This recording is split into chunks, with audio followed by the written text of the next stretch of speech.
Oi countryside of Hokkaido, Japan, there was a train station with just one passenger. Kyu-Shirataki Station was scheduled to close. But railway officials discovered a high school girl relied on it to get to class every day.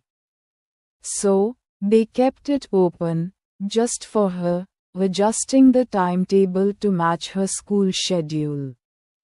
For years, the train stopped here twice a day, for one single passenger.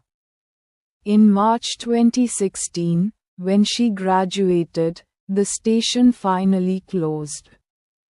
A beautiful reminder that sometimes, one life is worth the journey. Japan, where dedication rides the rails.